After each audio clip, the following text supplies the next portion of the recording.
Good evening and a very warm welcome from me. My name is Gordela Weiss-Sussex. I'm a reader in German literature at the IMLR, the Institute of Modern Languages Research. And the event this evening is part of a series. It's part of a series we've called Encounters. It brings together authors and their translators. We are running this series in collaboration with the University of Nottingham and my colleague Heike Bartel there.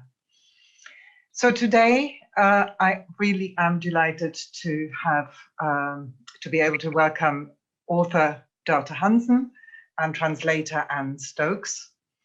And I will give a brief introduction to our guests to start with, and then we'll launch straight into the conversation, focusing this evening really on the novel Altes Land, which Dörte published in 2015 and which Anne translated with the title This House Is Mine in 2016. So just one little request, it's really for reasons of quality and bandwidth, if I could ask you all to stay muted and to keep the cameras off, that would be great. Please do put your questions into the chat and I'll make sure to pick things up when we come to the discussion. Right, I'll start with introductions then. So Dörte Hansen is a linguist. She studied at the University of Kiel in North Germany. And then after that went on to do a PhD in Hamburg in linguistics. And she wrote her dissertation on the minority language Niederdeutsch, Low German, and in particular on language contact and diglossia within Low German. After her studies, she worked as a journalist at various radio stations and for the press, and also as an editor for radio for the NDR, the North German broadcasting station. Altes Land is her first novel. It was published in 2015, as I said, and it really was a huge success. It was voted favorite novel of 2015 by the Association of Independent Booksellers in Germany. It was the novel with the most copies sold in 2015. And it has been translated into several languages. So Anne Stokes' English translation is just one of those. And by the way, This House Is Mine, the English translation came out with St. Martin's Press, which is an imprint of Macmillan.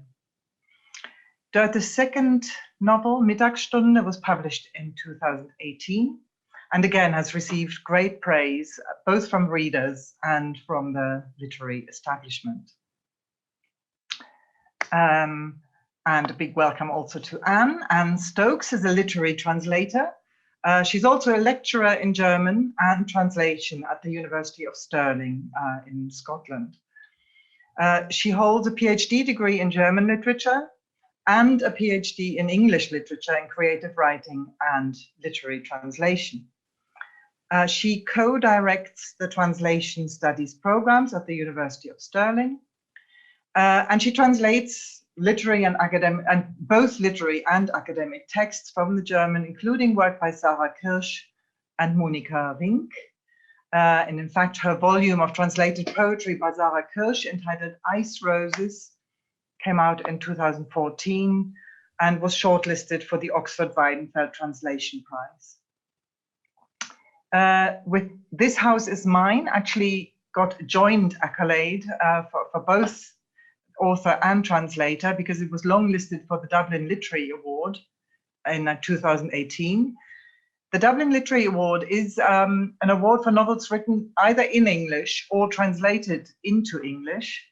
And nominations come from public libraries, and the prize is awarded for excellence in world literature and literary value. So to be nominated for that, I think really is a great accolade. So Anne and Dörte, it's fantastic to have you here.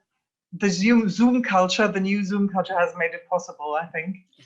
And before we launch into the discussion and I hand over to Anne for leading the conversation, I'd just like to start by asking Dörte to introduce the novel, to just, tell us what it is about.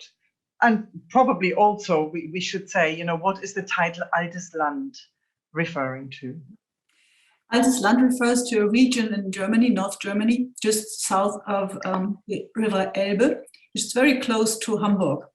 The novel is a novel about belonging, uprooting, about homelessness and refugees.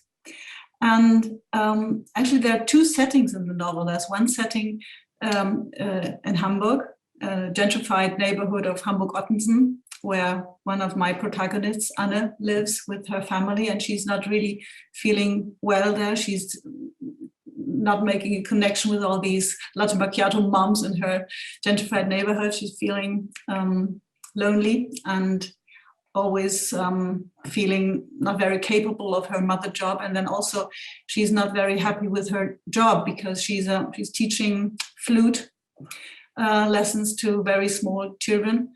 Actually, she's a trained musician and she had quite a career in front of her, but then she has a brother. She was a very, very talented, but then his brother was even more talented. So Anne has lost one home with losing her musical career and her job, and she has to cope with this.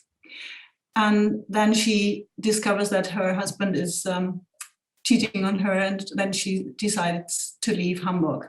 And the second setting is in Altes Land, a small village in Altes Land, and there we meet the second protagonist of the story, which is Vera.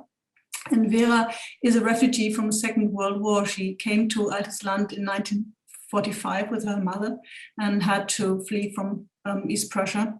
And so she spent almost her whole life in this little village, but almost, and that's the difference. She was not born there, and she was not accepted because the refugees were not very welcome after the Second World War. And she's a dentist. No, she's a dentist. Just mixing up because my second novel is a so different kind of a doctor. She's a dentist in a small town, and she's a lonely woman. And these two people connect. Anne and Vera connect because Anne is going to Altes Land. They are related, not very closely related, but Anne remembers this aunt or kind of aunt in Altes Land and goes to live with her in her old house, which is almost breaking down. And these two women are very, very difficult, but they have one thing in common. They really don't feel home anywhere. They don't know where they belong, and they try to make a family, or they have to try and make a new kind of family, and actually they succeed, or almost succeed. That's great. Thank you very much, Dörte. Anne, I'm handing over to you now. Okay, thank you, Gudula. Dörte, that's a really good summary, I think, of the two strands of the novel.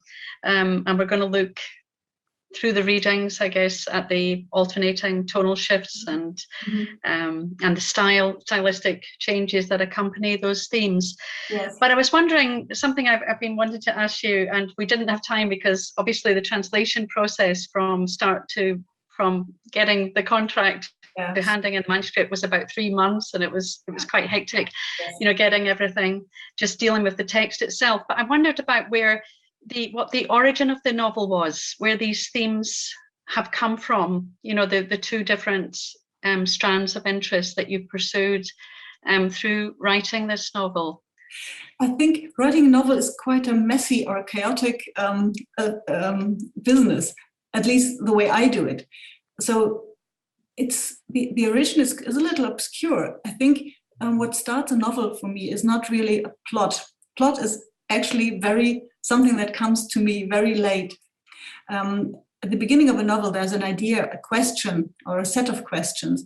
And one of the main questions I had was, why do people sometimes feel it so, find it so hard to connect and to feel home? And what does it mean for a person to lose their home? And how can you make up for this?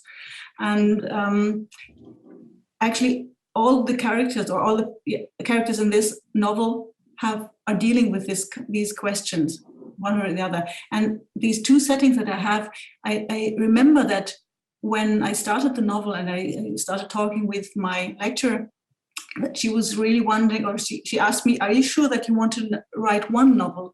Don't you maybe want to write two?" Because I had these very difficult settings, different settings. And I thought about it quite a long time, because the first setting was very close to my own life. I lived in Hamburg-Ottensen, in this very gentrified neighborhood. I never taught flute. I'm not a musician. And gladly enough, my husband did not cheat on me, I hope. So I did not have to run away from Hamburg-Ottensen, but I felt very strange there. And that was something that surprised me, because I grew up in a very small village in North Germany. And I always felt a little strange in this village as well. I didn't really feel at home. I had everything I liked was different from the things other people liked. My music, my clothes, my books. So I really was eager to get out of this village. And then I came to town, and then I started noticing that I'm not feeling more at home here. So I moved from Hamburg to Altes Land, for different reasons, but than Anne. But so I came back to country life and still did not feel quite at home. Now, after many, many years with this problem, I know that this is part of my set, my mental set, if you want to. I'm just a person who's not very gifted in feeling at home anywhere, maybe. But this is actually what started the novel. This question: why is it that some people never feel at home? And then the second setting was purely fictional. So and that was a really big adventure for me, because it was the first time I ever wrote fiction. The first setting was rather safe for me, because I could rely on my own experience and do a little journalistic work. So that's what you notice in the differences of style as well. There's one, this is maybe a little more journalistic style, and then you have this literary style at the other setting. And I think that was a great challenge in translating that. Yeah. Thanks. So it's very personal on one level then, but it's also, I mean, the themes that I think the popularity of the novel really arose from the fact that the themes are also quite universal. I mean, obviously the sense of people searching for home and perhaps never finding home, but also the notion, perhaps more narrow, of seeking refuge. Yeah. Mm-hmm. So you've got the East Prussian refugees coming into the Outland after the war, and you've got that setting within the novel. And then you've also got these refugees, if you like, from Hamburg. Yes. So you've got Anna, and then also the journalist Burkhard, who plays quite he is quite a comical role at times in the novel, and he lightens some of the heavier themes, I think. Yes, he's a comical and tragical as well. I'm making a little fun of him, because when I started writing the novel, we had a wave of books in Germany that were written by town people or city people who moved out of the city into small towns and then started writing books about country life. And the books they wrote about country life, they painted a picture of rural life that was so far away from my own picture of life. I grew up in the countryside, and I thought they were not really, I sometimes thought they didn't really have the right, because they didn't know so much about country life. And the people who lived in these small villages, the farmers, they were also characterized as being very friendly, but also a little silly and a little they were made fun of, I thought. So I was a little angry about this wave of books, and this is why I created this Burkhard Weiswert. I invented this Burkhard Weiswert. He was the one who's going. He lost his job, actually. He was and he's going to this small village, and he starts a journal, London Lecker, about country life, and he has no idea about country life, no idea about what he's talking about, but he doesn't notice. He thinks he's really much in touch with the rural people. Yeah, and that's where to some degree, we can look at that later, the dialect comes in a little bit, because he uses it a little bit more self-consciously and deliberately, and perhaps even more than the locals at times. Yes. Certainly the younger, yes.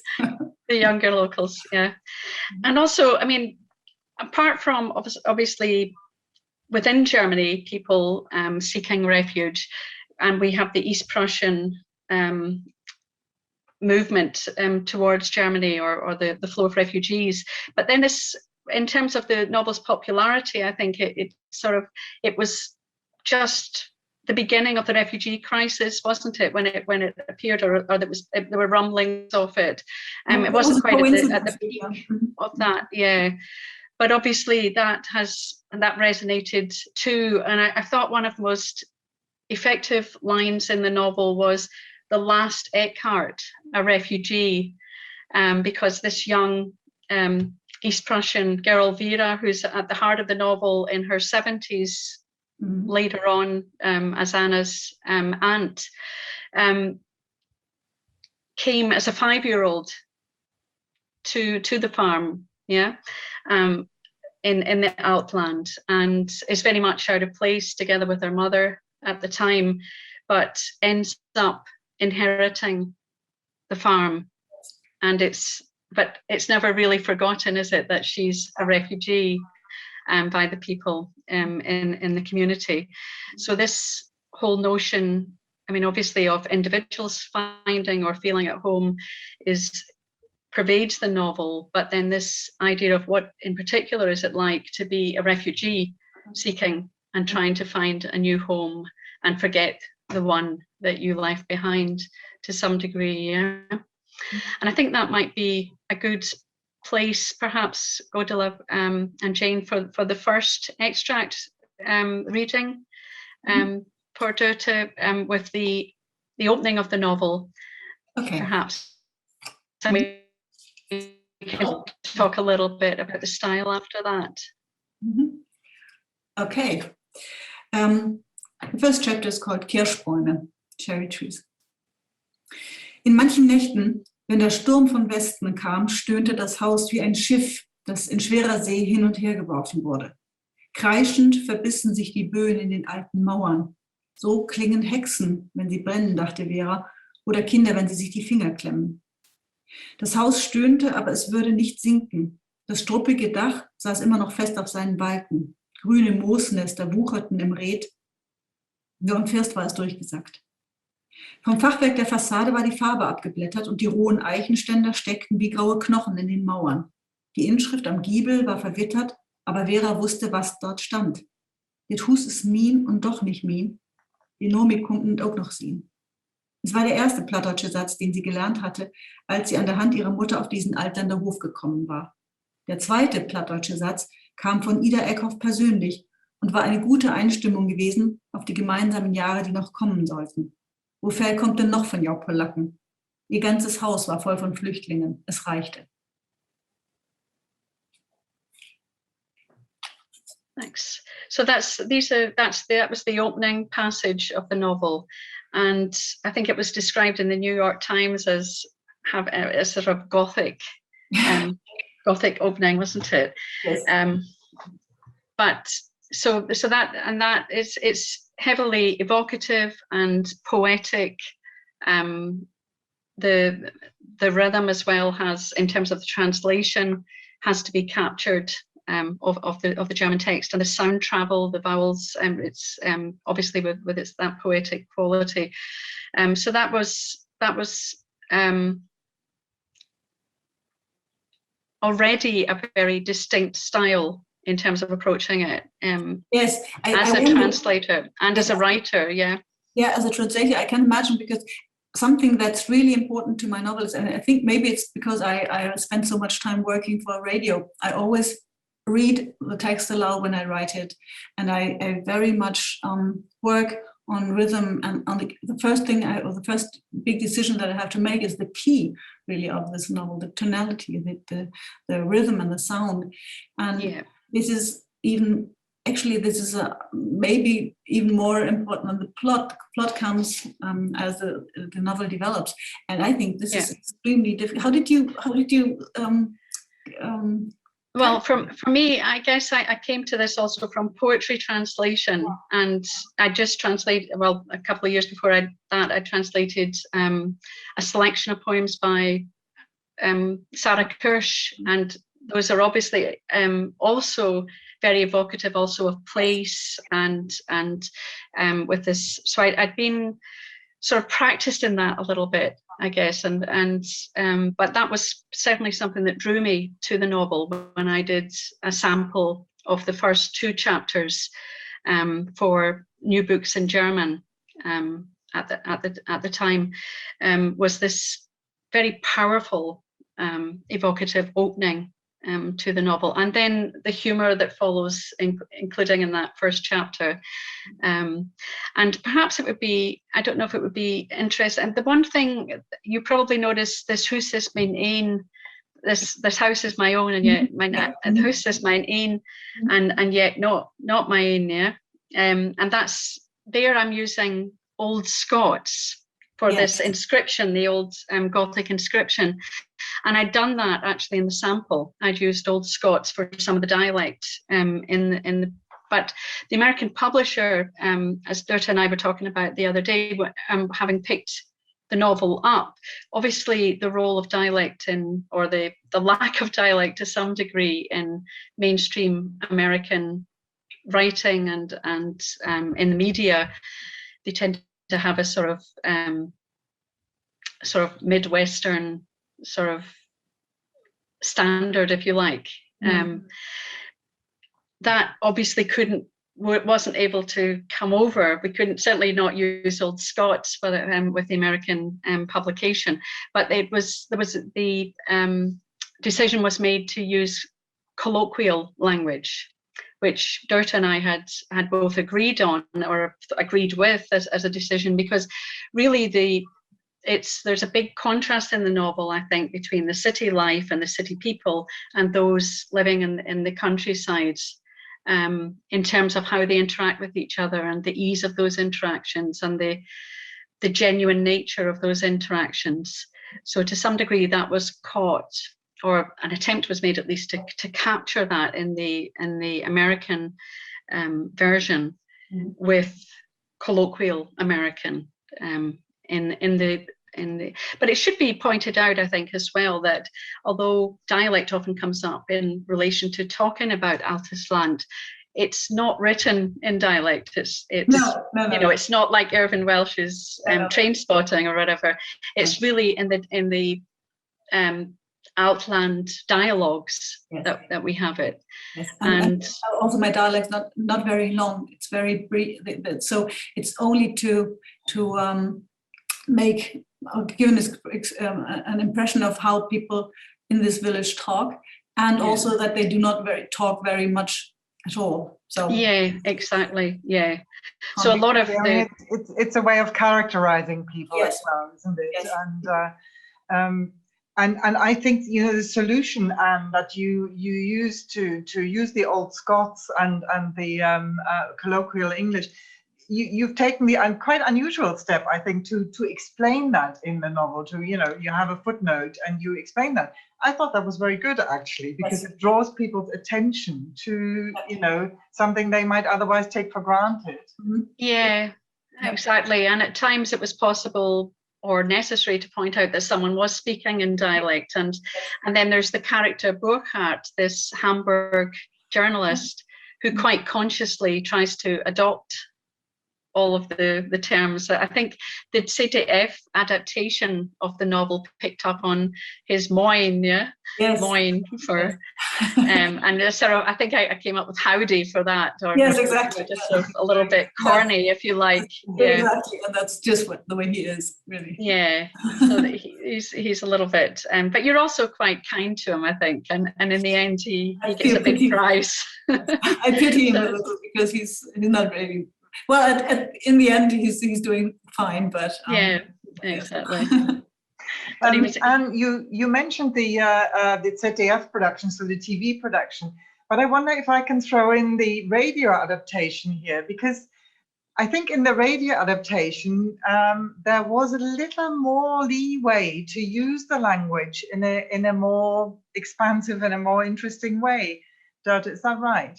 You mean this Hörbuch by Hannelore Hoger? Yeah. Yeah, she was really chosen for this Hörbuch because she knows how to speak Low German. She's an actress, very popular in Germany, a North German actress, and she's almost the age of Vera, I would say. So that she's got this very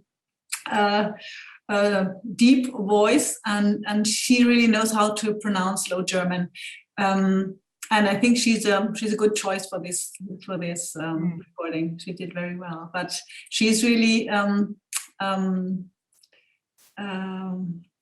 you say it? Sie kostet das wirklich aus. How do you say it? Yeah, she's really enjoying doing this. Yes, yeah. She's exploring it as well. Yes, yeah, exactly. yeah. I think that's right. Before we go on to talk more about the language, which I think is fascinating, I just want to come back to the idea of home just once more, because I think what we haven't said, and what to me is very, very important in the book, is that the house, the materiality of the house itself is so very important, isn't it? And it's almost, to me, like the house is the main character. You start with it, you end with it, and it speaks.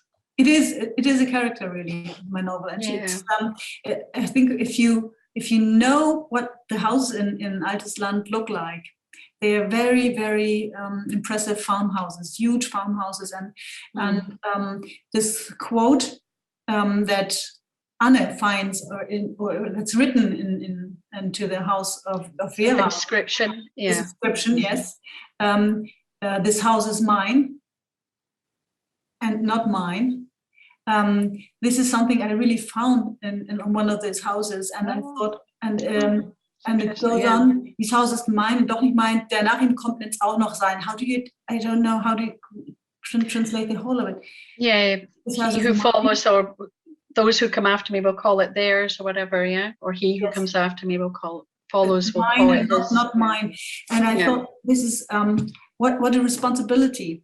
You inherit one of these houses, and you have the responsibility to keep it well and to maintain it and to give it to your son, and he has to give it to his son. It was a male farmer society, and these houses are very they have this very proud appearance.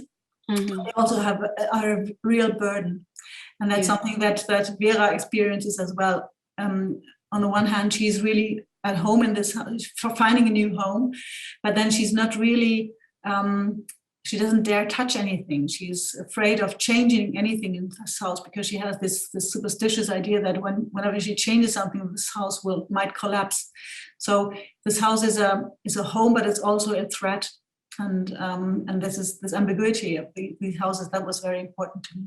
Yeah, there is a trajectory, isn't there? At the very end, she is ready to change. Exactly, but she really needs this persuasion of the other person, and that's something that I wanted to tell, is that she needs some kind of a healing. She has been lonely for too long, and she can only make this step with somebody else. She wouldn't have done it on her own. Yeah. That was another theme that I'd sort of pulled out, I think, this notion, because there's the 3 generations of women really going through the novel, and this notion of intergenerational trauma, because there's a lot of traits that are handed down, and you talk about the musicality that goes down through the family. There's gestures with movements, hand movements across their face, their hair that they have in common, etc. But there's also a shared trauma, really, isn't there, that originates from what happened in East Prussia and after that, And I use this image of ice and of being cold, because when they left East Prussia, it was a very cold winter. Winter 55 was extremely cold, and many children froze to death on the way, especially the children, the small children. And that's actually what happens to the mother of Vera as well. They started a mother with 2 children, and she had to leave one of her children, the small boy, on the way because he froze to death. Yeah, this would perhaps be a good time to look at I think it's the second extract that we have that describes the narrators describing quite briefly what had happened in part. Okay. Yeah. Was hätten sie denn sagen sollen, die Polackenkinder, wenn sie gepiesackt wurden von den anderen, dass sie nichts verbrochen hatten? Dass sie Kinder waren, die über Leichen gehen mussten und dass das besser war, als über Sterbende zu steigen, weil Tote kein Geräusch mehr machten? Dass sie gesehen hatten, wie die Dörfer brannten? Dass sie sich übergeben mussten beim Hühnersengen, weil die verbrannten Federn wie verbrannte Haare rochen? Dass man Kindern wie ihnen keine Schlittschuhe zu schenken brauchte? Dass es nicht gut war, Ida Eckhoff auf dem Kornboden zu finden, weil man danach dann wieder von den anderen träumte, die man schon vergessen hatte, die mit den schiefen Hälsen in den Bäumen hingen, wie viel zu große Vögel. Was konnten Menschen, die ihre Fachwerkdörfer nie verlassen mussten, denn wissen von den verlausten Fremden, die ihnen in die Häuser und die Ställe getrieben wurden, mehr und immer mehr von ihnen, endlose Herden wie räudiges Vieh, Flüchtlingsnack, Park Lüsebnack. Man konnte es den Kindern mit den Apfelbacken nicht verdenken.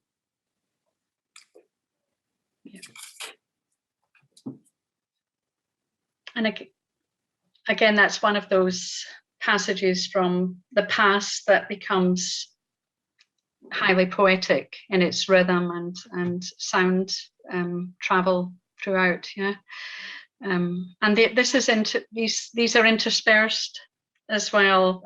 You know, you suddenly come upon them with these and realize that you're dealing with a memory or whatever else. So I think that was very effective, and in terms of transporting the reader into the past along with the character who's having the flashback. But the intergenerational trauma also expresses itself in the relationships that, especially between mother and daughter. Yeah. So we've got Hildegard and Vera, and then Marlene, who's the sort of post-war baby of Hildegard and Vera's half-sister, and her daughter Anna, who have quite difficult relationships. Yes, very difficult. And also you have these intergenerational conflicts in the family of Altesland as well. The old farmer, Heinrich Lüers, for instance, who is one of those farmers who inherited one of these huge Altland farmhouses, and he has no son who wants to continue. His 3 sons have different plans, and he's partly responsible for that because he did not really treat them well. So he's alone in this huge farmhouse, just has his neighbor Vera Eckhoff, and this is ironic because she's the refugee. She's all alone in this old house, and he, as an old Altland farmer who really tried to do everything right, just the way his fathers and their fathers did. He feels punished now because he feels that this line of the family line is stopped. He's just as lonely, and he's just as the last generation as Vera Eckhoff. Yeah, and like some of the other farmers, Dick von Felder, for example, he's having trouble with the changes that are taking place, the modernization of the Outland and country life there. And I think that takes us to our third extract. He's a little angry because at all these town people who come, city people who come to Altesland and try to tell him how he has to do his farming. Yeah, that's how he feels. Und sie störten ihn. No, I think we should. Ah, yes. There it is. Yeah, and they bothered him. Yeah. Und sie störten ihn, die verpeilten Kreativen, die aus den Städten in die Dörfer strömten, um sich zu erden. Und dann tigerten sie mit ihren Golden Retrievern durch die Obstfelder und lungerten vor verfallenen Resthöfen und Landarbeiterkarten herum Und wenn dann noch Frühling war und sich irgendwo in einem verstrüppten Garten ein altes, schwacher Apfelbaum zu seiner letzten Blüte aufraffte, dann gab es keinen Weg zurück.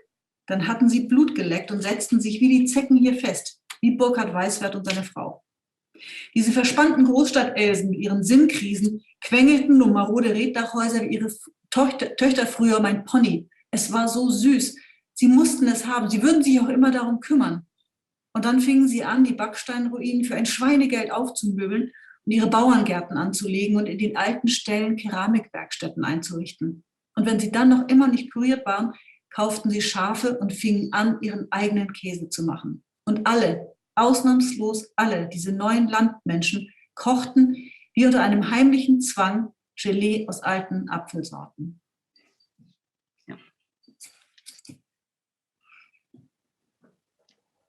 Yeah, so they're really not very happy with these new types moving in, the city types in particular, yeah.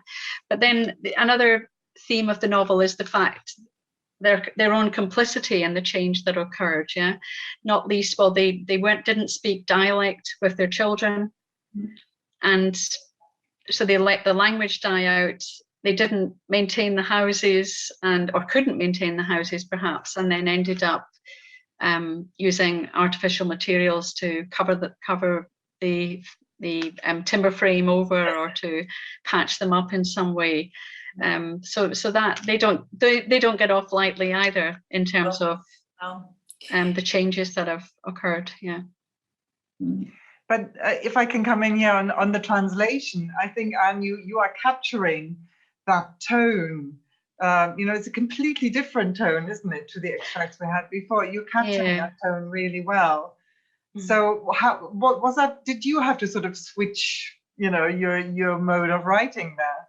Yeah, I think, definitely the way I translate very often, I just sort of go in and just keep going, and then eventually capture the different tones or sounds or whatever, and begin to notice things. So I end up doing quite a lot of, as things go on, I kind of get into the flow of things, but I then do a lot of heavy editing of the initial part in particular, because I just sort of throw myself in, and I think it just sort of emerges that way. But obviously there's chapter breaks here, which signal immediately from chapter 1 to chapter 2. Dörte mentioned at the start, we're approaching the Outland 1945 in the opening of the first chapter, and it's Hamburg in 2000 and whatever in the second chapter already, and you're in a sort of a chic neighborhood with sort of Mickey Mouse music school, etc. So what did you find more difficult when you were translating? Was the which setting was easier and more difficult, I guess? I think they were both challenging in their own ways, in different ways to capture, and because they were alternating, I think. But I think perhaps I enjoyed most the more poetic passages and the passages dealing with the past. But I liked the light relief, just as the reader, also as a translator. I began to like the light relief of the less heavy pieces, if you like, parts of the work. So it was good for me because I was able to alternate. And once I had the two different tones, if you like, and I also sort of work in that way, like you're describing writing. I work in that way also when translating, and you're thinking very much about sound and rhythm in particular, and trying to replicate that. Not exactly, but that the English has its own integrity at a certain point, I was wondering about that point, about to what extent do you familiarize? I noticed that, for instance, at one point there's the song Anne Kaffeekanne, which I remember, listening to that's true. with my daughter. So, and you chose then to translate that as the I'm a Little Teapot. Yeah, so there's a familiarization there. But then on the other hand, I also noticed that when there's talk of Bienenstich, you don't You don't familiarize. So how do these decisions come about? Yeah, I think it was because of the setting. I think the Anna Cafe Canna immediately made me think of I'm a Little Teapot, and it's obviously a very familiar for an English American or UK audience, very familiar rhythm and sort of rhyme. So, and I thought obviously the jump from a coffee pot to a teapot is it's not too large, and I think it served the function, if you like. So it was a functional translation. So that's, and it was also that the boy was gesturing, etc. In Leon was gesturing in the text, and I was thinking if that was an American or a British kid, they would be doing the teapot movements, etc., because he's dancing around and things. So it was just something that just happened. I think luckily worked. I think as a cultural functional equivalent in the translation process there.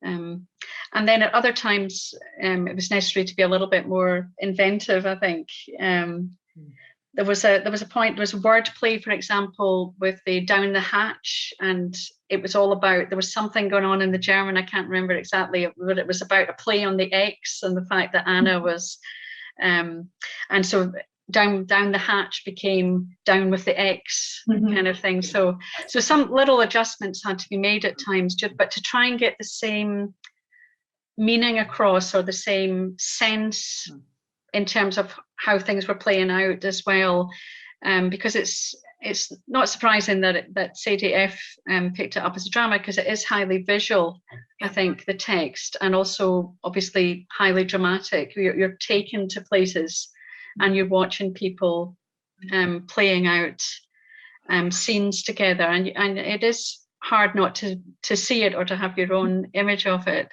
Let's come to that in a moment. I just want to remind everyone who's here, you can ask your questions, put them in the chat, and we'll pick them up.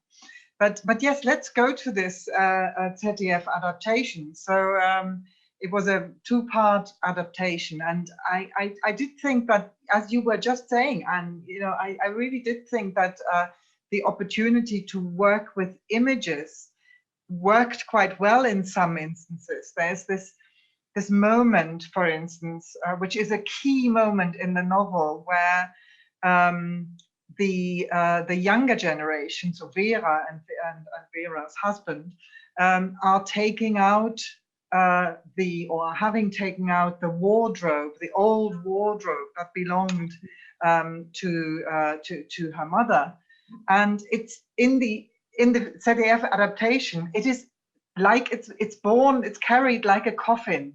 It's really, the body of the old woman is being carried out. And I thought that was, nothing needed to be said. It was such a visual bonus. It worked really well. But then there are other areas where it didn't work so well. Dörte, do you want to say something about this? Yes, maybe it's always difficult when you see a movie being made from a novel. I think for a writer, it's always a challenge. And for this first novel, I really decided not to interfere. I'm not a film expert. I was busy with my next novel, and I decided to stay away from this. I read the first draft of the script, and I was not very pleased, and so we had long talks with the director and with the producer, and they changed many of the issues. But still, I was very happy with the cast, and I was very happy with the way the relationship between Vera and her neighbor Hini were shown. And also I liked Anne, although she was very different from the Anne I had in mind. I really had to get used to her, but then I thought, well, yes, okay, she's convincing me, and I like the character of Karl is very mentally hurt, or what hurt, injured, if you like, yes, man. Many things were very convincing, I think, but what I did not like, and that was a little hard for me to bear, was the way the country folk were were shown, and that was because the producer and the scriptwriter and everybody, they were from Berlin. They really did not know the country life, so I had this book Advice effect, ironically, that I wanted to protest against, and I found this in part of the movie, and that was a little painful, but still there were so many good parts that I'm not unhappy with this movie. Okay, and you are happy to trust your second novel to an adaptation as well? Yes, and but this time I'm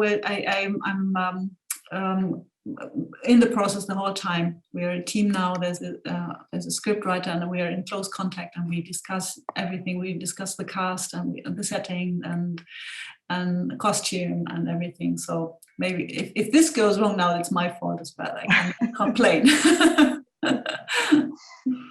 Okay, we have a comment in the chat, which I'll just read out. It's not a question, just a compliment. Laurie says, I organize a German-English reading group in Waterloo, Ontario, Canada. We read Altes Land, This House is Mine, maybe 2 years ago. Having the book available in both languages, let us move between German and English as suited the group.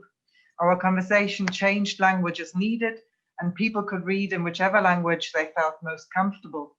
The group has been around for maybe 6 or 7 years now, and this has been one of our favorite books. Oh, thank you. Nice. That's great. That's nice to hear. Yes. That's lovely.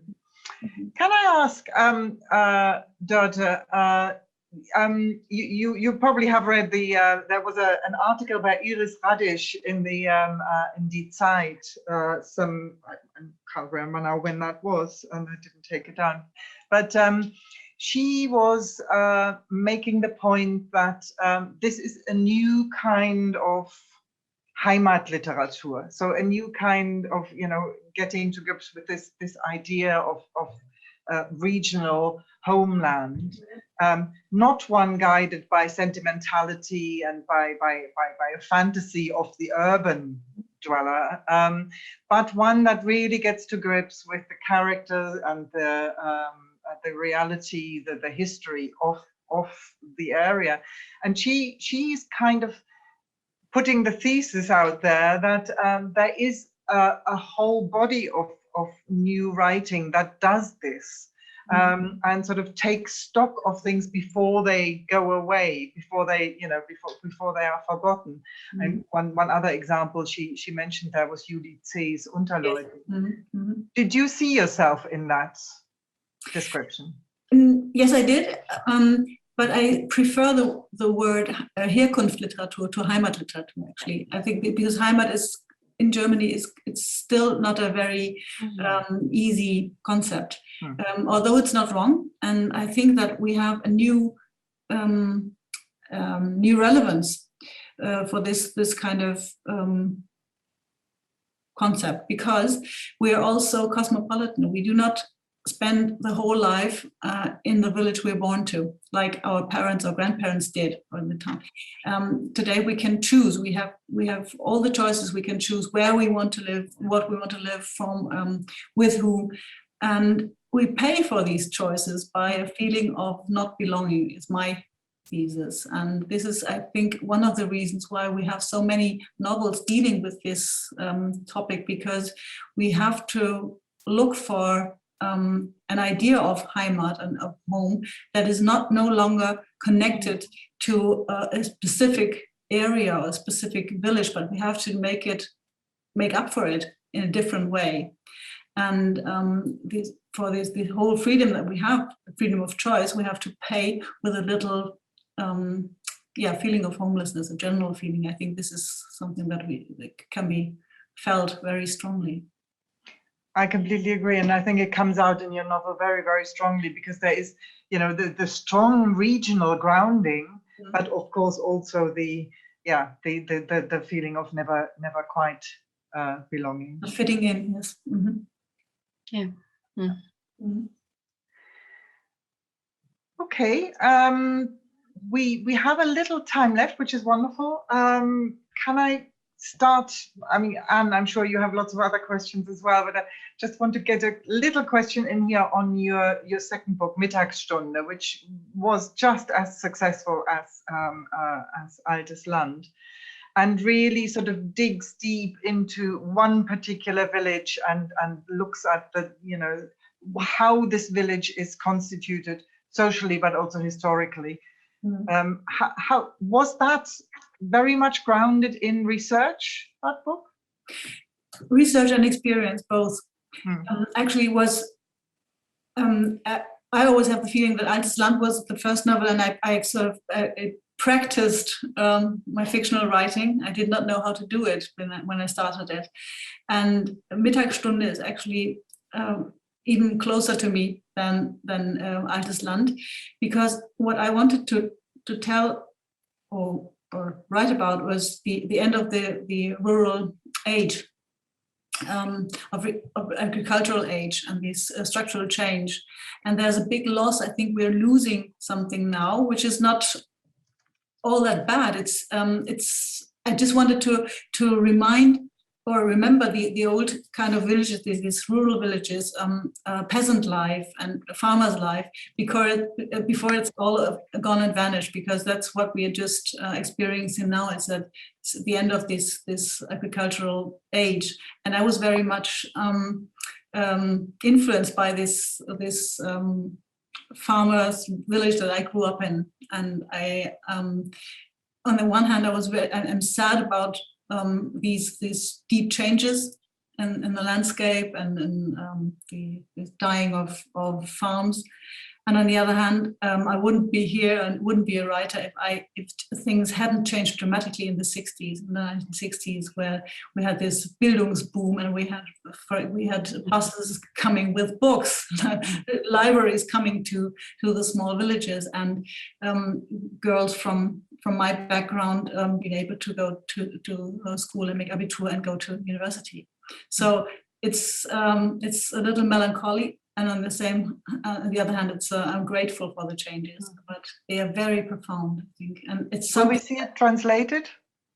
Well, I hope. It's been translated into 4 languages now, but for some reason, no English or English-speaking publisher is interested. Maybe it didn't do so well. Altes Land didn't do so well on the market, and that's what counts, I guess. But I hope it's been translated into Czech.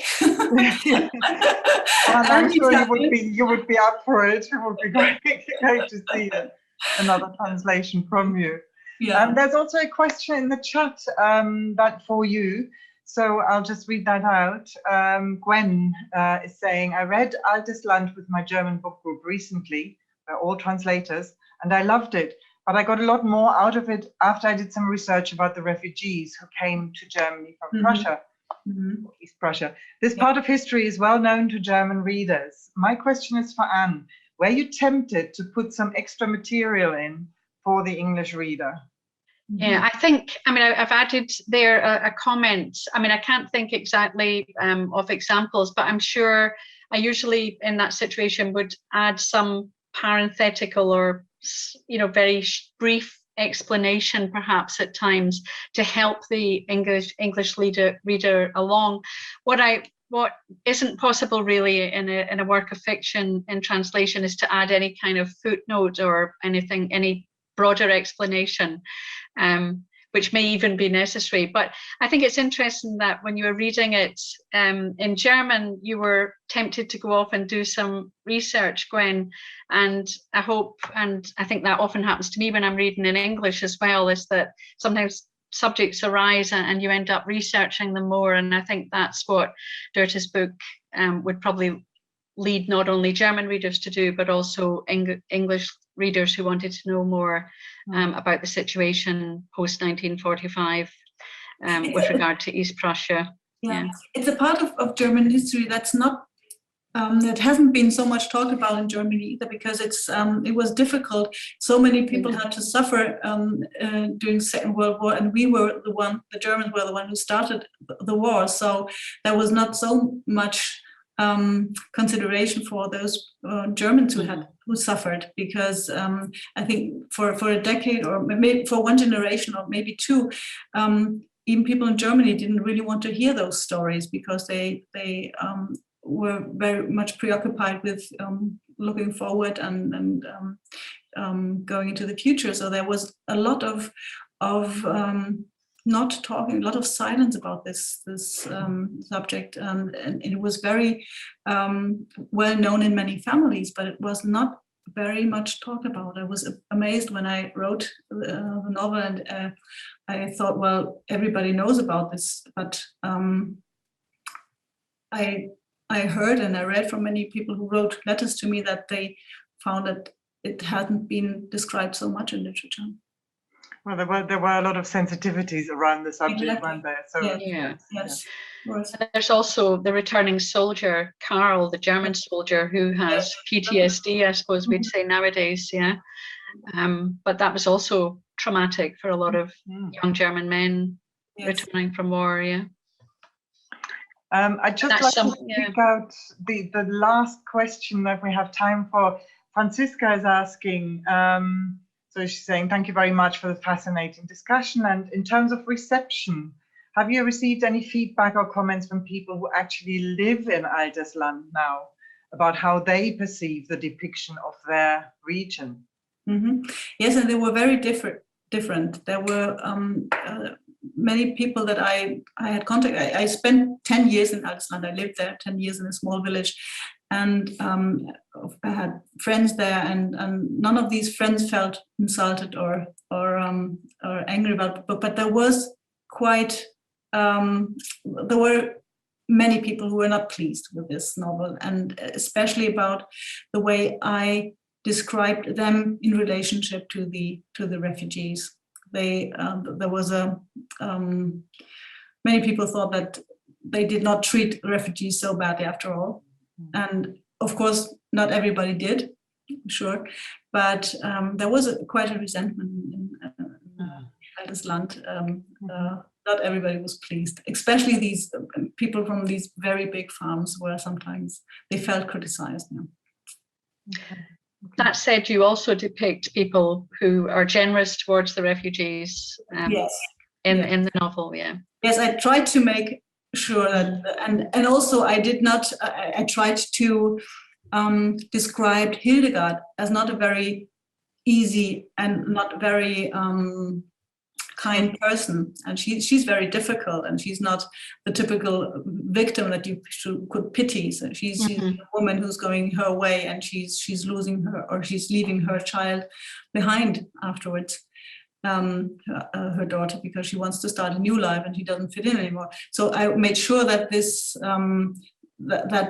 I made sure to avoid this bad good dichotomy, but still many people felt maybe hurt or a little insulted by this. Well, I mean, I suppose it's a sign of literature, and you can't please. You can't. Yes. Yeah. So we have a comment from Marcia, who's saying she wrote about reading Aldersland after, and so if you press on the link there, you can follow that up. But I think for us now it's time to close the conversation.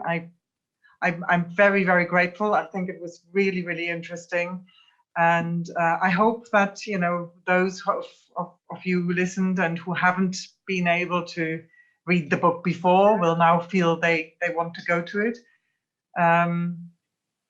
Thank you very much, Dörte and Anne, both of you. Thank you. Thank you.